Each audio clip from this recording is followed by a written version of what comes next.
Primeiramente,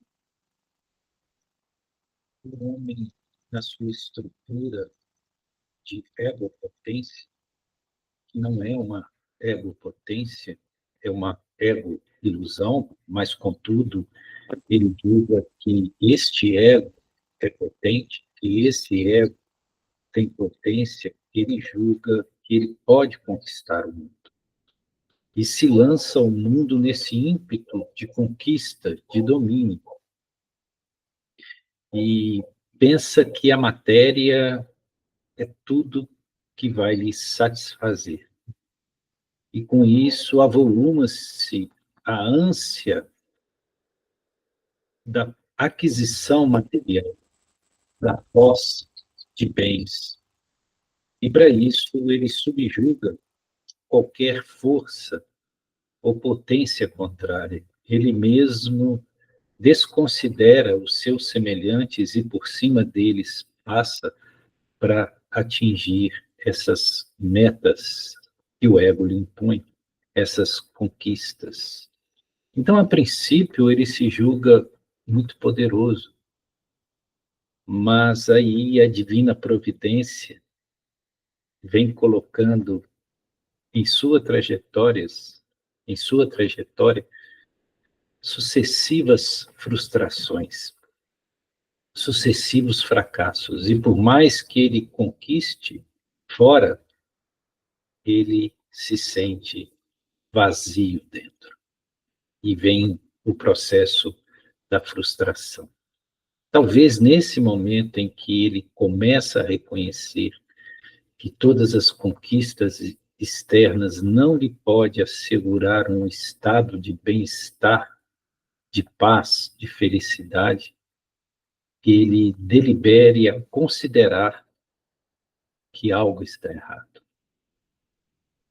que alguma coisa não está sob o seu domínio, que a sua potência ego talvez precise ser substituída por uma potência self ou uma potência do ser.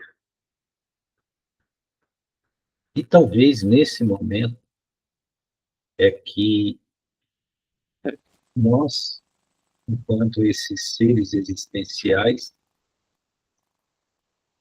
iniciemos um processo de introjeção, de percepção, não mais para os painéis da existência e suas possibilidades de satisfação, e sim uma introspecção no sentido de buscar algo dentro que seja maior e mais significativo ou mais expressivo e que possa nos assegurar um bem-estar, uma satisfação, um contentamento, um estado de serenidade e paz. Então, sempre a tendência é que o primeiro movimento seja para fora. Nós abrimos os olhos para o mundo e queremos abarcar o mundo com os olhos, e os olhos são a janela do desejo.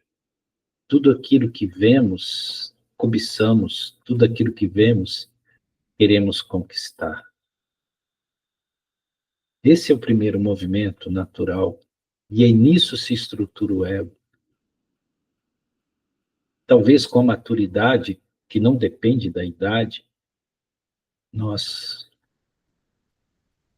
nos propomos um movimento contrário, e aí nós buscamos fechar estes olhos, né, para que possa nos advir uma outra natureza de conhecimento. Um conhecimento que seja substancial e não ilusório.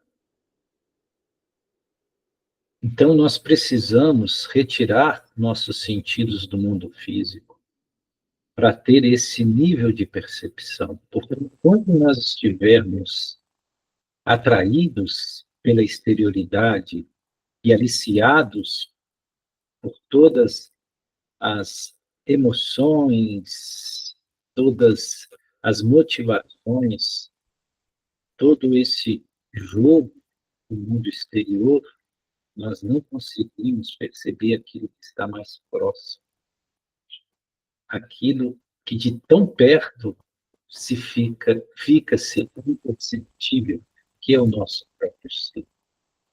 Então, Bhagavan, ele diz que esse movimento, o movimento de fechar os olhos, é, na verdade, a porta para a percepção, o que racionalmente pode parecer paradoxal. Mas, sim, para que se veja, é necessário fechar os olhos. Aquele que não fecha os olhos não vê. Pode até enxergar, porque enxergar é algo físico, é um fenômeno que se dá por um processo de percepção da aparelhagem biológica, física, dos sentidos, mas ver não depende de enxergar. Aliás, por vezes, ele exclui o enxergar para que possa surgir a visão. A visão é algo interno. A visão é um estado de percepção que não depende de toda a velocidade de circunstancialidades mutáveis que se apresenta no jogo da existência.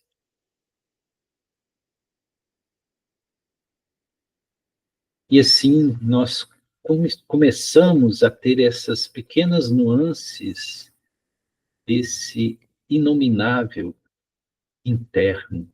Inominável porque todo conceito não nos serve aqui. Inominável porque aquilo que se sente, que é o divino, que se percebe, que é o ser real, a ele não cabe conceitos. Não tem como ser nomeado, nominado, não tem como ser descrito por padrões cognitivos usuais que nós usamos para descrever o mundo e as coisas de fora. Por isso que, quanto mais para dentro, mais silêncio há, mais ausência de conteúdo e conceito ali se estabelece. E quanto mais para dentro se vai, mais longe se chega. Ou seja, as pessoas supõem que aquelas que muito viajam para fora e buscam conhecer os países, as cidades, os lugares, os atrativos turísticos, são aquelas que mais se expandem. Mas talvez elas pouco ou nada conheçam. E aquele que mergulha dentro de si mesmo pode conhecer o mundo inteiro sem sair da sua casa. Aliás, isso é até uma expressão taoísta. Dentro da tradição taoísta, é afirmado que o sábio ele conhece o mundo todo sem sair de sua casa. Porque quando ele mergulha no infinito do próprio ser, ele conhece o infinito do próprio cosmos, da própria criação. Pois que tudo é expressão do mesmo ser. Tudo é expressão de Ishvara. Tudo é manifestação de uma só essência, que nós podemos chamar de Deus. E se eu me realizo como um divino ser, uma expressão desse algo maior, tudo que há se torna em semelhança àquilo que sou. Logo, tudo me é revelado, tudo me é conhecido. E veja que conhecer aqui tem uma dimensão, né? Por vezes as pessoas vão visitar um lugar, uma cidade, e dizem que conheceram essa cidade. Mas não conheceram absolutamente nada, ela conheceu no máximo alguns lugares onde ficou, mas conhecer, de fato, não é possível visitando algum lugar. Então eu vou a algum lugar, eu tenho algumas impressões, algumas percepções, visualizo algumas paisagens dentro daquele lugar, mas não conheço o lugar. Nem mesmo morando numa cidade por muitos anos, eu posso afirmar que eu de fato conheço a cidade. Porque eu não conheço tudo que ali acontece, eu não conheço da vida de todos os moradores, eu não conheço de todos os movimentos que estão ocorrendo dentro daquela comunidade, dentro daquele conjunto de habitações que nós denominamos cidade. Logo, esse conhecer é muito pobre. É como não conhecer. Mas quando se fala desse conhecer no sentido védico, desse jnana, não é um conhecer conceitual, um conhecer que se dá pela percepção sensorial, do estar fisicamente em um lugar. É um conhecer muito mais amplo, muito mais profundo. E quanto mais profundo, mais ele se expande e abrange todas as coisas. Porque a essência final de tudo é uma só. Há apenas um princípio causal no universo, que os Vedas chamam de Prakriti. Então, da Prakriti surge Purusham, perdão, que é o Purusham, que é o causal. E do Purusham surge a Prakriti, que é a energia, que é o processo da manifestação na diversidade sem perder a unidade. Então, quando eu me conecto com o Purusham, né, ou seja, com o causal e não com a causa, não com os efeitos, eu conheço todos os efeitos ou todas as causas, todas vêm da mesma essência. Isso é muito profundo. Essas reflexões foram trazidas pelos grandes rishis da humanidade, Vyasadeva, Valkimi, todos esses que escreveram os textos védicos, eles não criaram isso do nada. Isso é uma percepção que foi trazida pela própria essência divina para a humanidade e que é ad eterno. Os Vedas são atemporais, não existe um momento em que eles foram escritos e nem foi ele por alguém escrito no sentido personal. Então, essa percepção é uma percepção muito profunda e que não é possível de ser atingida por aqueles que simplesmente boiam, flutuam na superfície do mar da existência.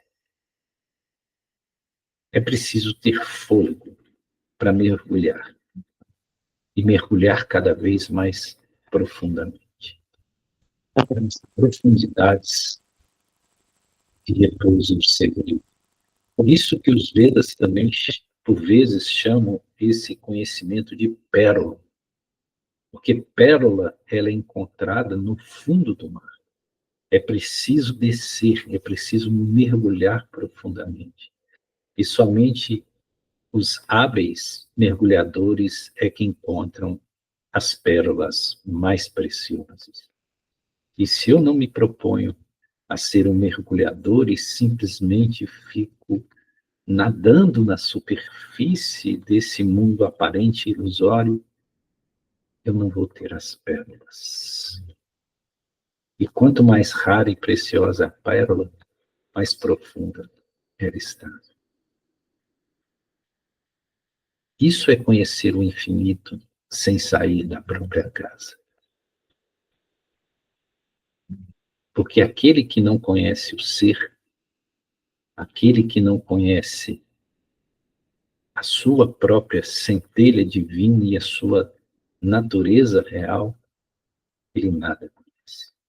Embora julgue perceber e conceituar muitas coisas. Gratidão, Shiva Shambhu.